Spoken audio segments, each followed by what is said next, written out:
I was just about to make a batch of cherry jelly and thought you might want the recipe for this type of jelly. These particular cherries that I use for this jelly are not the sweet bean cherries, but they're the sour cherries, and they actually grow in my backyard.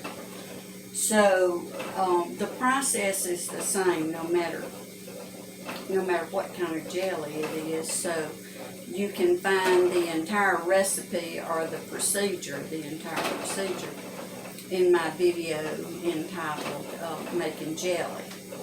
So I have already checked my jars to be sure that they're sound, don't have any nicks or cracks, and they're in the process of sterilizing right now. It takes them 10 minutes in boiling water to sterilize, so they're being sterilized now.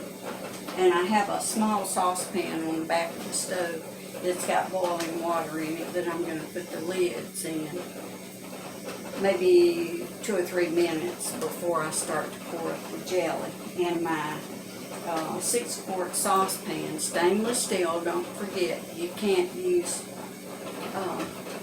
some kinds of pots. You have to use stainless steel, copper, coated cast iron, or coated aluminum. You can't use aluminum or cast iron.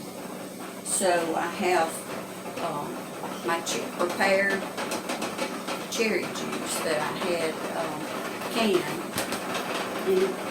in jars, and it makes about 5 cups of jelly. So this is coming to a boil right now with the juice and the pectin in it.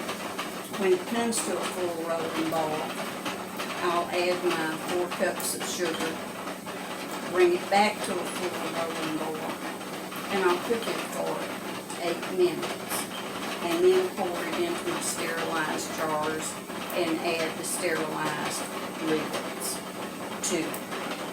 And don't forget, you need to use, you can reuse your jars and your rings, but you have to use new lids. You can't reuse those. They may or may not reseal, but you can't depend on them, so it's always better to use new ones. So that's the process. If you want more detailed information, just go to my article on making jelly, and that should answer your questions. If you found this video helpful, please like and subscribe.